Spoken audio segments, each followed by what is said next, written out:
नमस्कार दोस्तों, मैं राजकुमार मौर्य। उत्तर प्रदेश में एक खबर इस समय सबसे ज्यादा सुर्खियों में है।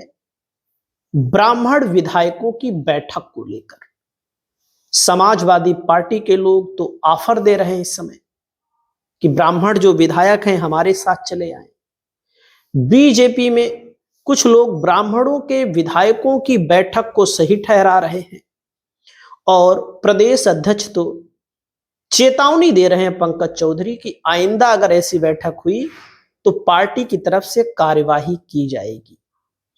दोस्तों, बहुत सारे सोशल मीडिया पर मैं देख रहा हूं तमाम ब्राह्मण ये कह रहे हैं कि अब भाजपा को वोट नहीं देंगे।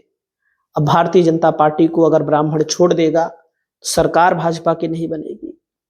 समाजवादी पार्टी के लोग आशा लगा रहे हैं, उम्मीद लगा रहे हैं कि ये लोग हमारी पार्टी में आएंगे और हम इनके बलबूते सरकार बनाएंगे। देखो भैया, पहली बात, ब्राह्मणों ने अगर बैठक की तो इसमें कुछ गलत नहीं है। कुछ लोग कह रहे हैं बगावत होने वाली है, कोई बगावत नहीं होने वाली है, मैं एकदम साफ कह दूं। खास करके समाजवादी पार्टी के कुछ लोग, कुछ ब्राह्मण नेता बड़ी बड़ी बातें बोल रहे हैं। नेता नेता चाहे जो बोले, लेकिन मैं एक बात साफ कर दूं, साफ साफ बता दूं जो मुझे जानकारी है। ब्राह्मण समाज समाजवादी पार्टी के साथ उतना आ सकता है जितना यादव बीजेपी के साथ जा सकता है, मुसलमान बीजेपी के साथ जा सकता है, बस। बाकी नेताओं का काम होता है, देखो, राजनेता जो नेता होते हैं अपने नाम को ऊंचा करने के लिए, अपनी भौकाल टाइट करने के लिए बताते हैं कि ब्राह्मण समाज समाजवादी पार्टी के साथ आ रहा है। मेरे भाई, समाजवादी पार्टी के साथ क्यों आएगा, आप ये बता दीजिए। बीजेपी की सरकार में ब्राह्मण समाज सामान्य वर्ग में आता है। 10% ईडब्ल्यूएस का आरक्षण मिला, मिला कि नहीं मिला?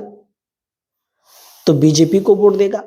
उसके अलावा जो ये नेता बोलते हैं कि इन नेताओं के कहने से बड़ी पब्लिक नहीं आएगी, इनके चेले चिलांडी भले चले आए, चेला चिलांडू जिसको बोलते हैं, बाकी बड़े पैमाने पर लोग अपने मन से वोट देते हैं। अपने मन से, कोई भी होगा, अपने समीकरण से देते हैं, अपने हित को ध्यान में रखते हुए देते हैं। अब जैसे समाजवादी पार्टी की वीडियो तो मैं लगातार बनाता हूं और लोग कमेंट भी करते हैं, लोग सुनते भी हैं। तो लोग कह रहे हैं ब्राह्मण आ रहा है, ब्राह्मण आ रहा है, बीजेपी का साथ छोड़ रहा है। मेरे भाई देखो, 2022 में भी ब्राह्मण समाज समाजवादी पार्टी के साथ आ रहा था, आ रहा था, आ रहा था। कितना आया, कितना आया बताओ?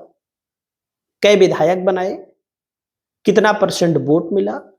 लोकसभा में कितने सांसद बने, कितना परसेंट वोट मिला? जहां पर ब्राह्मण समाज का कैंडिडेट चुनाव लड़ेगा वहीं पर 10%, 20%, 30% लोग समाजवादी पार्टी को वोट दे सकते हैं। बाकी वोट मिलने की उम्मीद मत रखना। समाजवादी पार्टी को चाहिए, मेरी राय है कि अगर आपको सरकार बनानी है, चुनाव लड़ना है, अच्छे से लड़ना है, वोट प्राप्त करना है, तो आपको वोट देगा टिकट के आधार पर, चाहे लीजिए वोट, चाहे जाति के आधार पर लीजिए, चाहे जिस आधार पर लीजिए। यादव मुसलमान आपके साथ है, था, है और आने वाले समय में भी रहने की उम्मीद है। लोकसभा में आपने देखा 40 से 35% मौर्य शाक्य सैनी समाज ने वोट दिया, कहीं कहीं पर 100% नहीं तो कह सकते 70% दिया, कहीं कहीं पर। अभी वोटर किसी का नहीं है, भाजपा का आ रहा है। कुछ लोग कहते हैं केशव के नाम पर देता है, केशव समाज के नेता हैं ही नहीं। पहली बात तो उनको बीजेपी ने नेता बनाया है, पार्टी ने नेता बनाया है, समाज का नेता नहीं माना जाता उनको। समाज का नेता स्वामी प्रसाद मौर्य के अलावा कोई नहीं है, या तो बाबू सिंह कुशवाहा है, इसके अलावा कोई नहीं है। लेकिन अब इन लोगों से भी जनता रुष्ट हो गई है, इनको छोड़ करके अपने मन से वोट देती है। जहां मौर्य को टिकट मिलेगा वहां अच्छा खासा मिलेगा। बाकी कुर्मियों को देखो, कौन सा कुर्मी नेता बहुत बड़ा था समाजवादी पार्टी में? नेता का चेहरा नहीं देखते लोग, कुर्मी तो अपना प्रत्याशी देखते हैं। बहुत अच्छी बात है, भी मैं बता रहा हूं। देखो, समाजवादी पार्टी को कुर्मी वोट दिया, पासी समाजवादी पार्टी को वोट दिया, यहां तक कि बहन कुमारी मायावती जी का वोटर भी समाजवादी पार्टी को वोट दे दिया 25%। जो भी है उसका 25%, जो पड़ा उसका 25%। मुसलमान तो देता ही है, यादव देता ही है, निषाद ने दिया, पाल ने दिया बड़े पैमाने पर। वो पाल ने बहुत वोट दिया समाजवादी पार्टी को। और उसके अलावा छोटी छोटी जातियां जिनकी संख्या कम है, प्रजापति हो गई, जैसे जैसे प्रजापति हो गई, लोहार हो गए, कुम्हार हो गए, और राजभर ने भी कई जगहों पर वोट दिया समाजवादी पार्टी को। तो मेरे कहने का मतलब ये है दोस्तों कि लोग ये हवा उड़ाते हैं, हवा बनाते हैं, और समाजवादी पार्टी जो है इसी के जाल में फंस जाती है, और इसी के जाल में ज्यादा से ज्यादा टिकट दे देगी। टिकट इसी के जाल में देगी अगर ऐसा फंसेगी तो।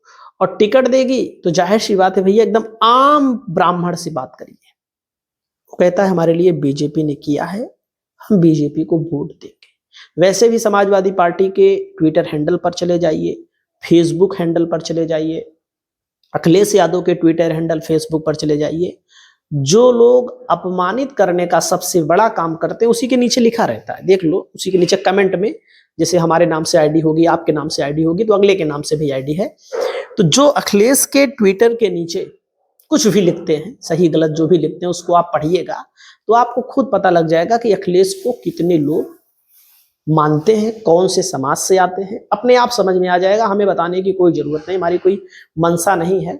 मैं तो बार बार कहूंगा, ब्राह्मण समाज के लोग जहां वोट देना है भैया अपने मन से दीजिए। समाजवादी पार्टी के पाले में मत आइए, बीजेपी के पाले में मत आइए, जहां आना है वहां दीजिए। अब कुछ सोशल मीडिया पर कहते हैं उस समय ब्राह्मण ने दिया बसपा को, तब वो सब ब्राह्मण सब बसपा को वोट नहीं दिए थे, सब थोड़ी ना दिए थे, 40% 30% लोग दिए थे, 40% 30% इससे ज्यादा थोड़ी दिए थे वोट। उसके बाद भाजपा जब से आई है, क्योंकि भाजपा उस समय कमजोर थी, लोग आपको वोट दे देते थे। भाजपा कमजोर है नहीं, अब भाजपा है ताकतवर, हर व्यक्ति अपनी पार्टी को वोट देता है। मैं ये भी कह सकता हूं यादव भी बसपा को वोट दे देता था, देता था कि नहीं देता था? देता था, मैं कह रहा हूं। बसपा से कई यादव विधायक बनते थे, सांसद बनते थे, मंत्री बनते थे। तो जो मजबूत हो जाता है, जिसकी पार्टी मजबूत हो जाती है, वो फिर अपने ही पार्टी को वोट देता है। बसपा अगर कमजोर हुई, बसपा कमजोर हुई ना, तो बसपा का वोटर कहां गया? बसपा का वोटर समय समय पर सपा में भी चला आया 2024 में, उसके पहले भाजपा में भी चला गया। बसपा ताकतवर रहेगी तो थोड़ी ना चलाएगा समाजवादी पार्टी में, भारतीय जनता पार्टी में, वो अपनी पार्टी को वोट देगा। तो कहने का मतलब है कि जो ये हवाएं उड़ाई जा रही है कि ब्राह्मण विधायक आने वाले हैं, ऑफर दिया जा रहा है समाजवादी पार्टी की तरफ से, ये सब चीजों को लेकर मैं एकदम साफ बता दूं भैया, अगर सरकार बनाना है, चुनाव जीतना है, तो अपना बनाइए, दूसरे के कंधे पर बंदूक रखकर मत बनाइए। और ये विधायक जो है ना, जो मान लीजिए अगर कोई विधायक आएगा भी समाजवादी पार्टी में, तो टिकट पाने के लिए आएगा, उसको पता लगेगा कि भाजपा हमको टिकट नहीं देगी, हमारा प्रदर्शन सही नहीं है, समाजवादी पार्टी में आएगा, समाजवादी पार्टी टिकट देगी। और टिकट जब समाजवादी पार्टी देगी तो वहां का जो लोकल लीडरशिप है समाजवादी पार्टी का खुद का, और लोकल जो जनता होती है, जैसे हमारे यहाँ की जनता मान लीजिए है, या किसी के यहाँ जनता है, मान लीजिए उस विधायक से नाराज है, तो उस विधायक को वोट उसको नहीं देना है, चाहे जिस पार्टी से आ जाए। यादव मुसलमान भले दे देंगे वोट, हालांकि उनका भी अंदर से मन रहता है कि ना दे, कोई नया कैंडिडेट आए। तो दोस्तों, इस मुद्दे को लेकर के बृजभूषण शरण सिंह का एक बयान वायरल हुआ है, सुनिएगा, इन्होंने सही भी कहा है कि ब्राह्मण समाज के कुछ विधायकों ने बैठक की।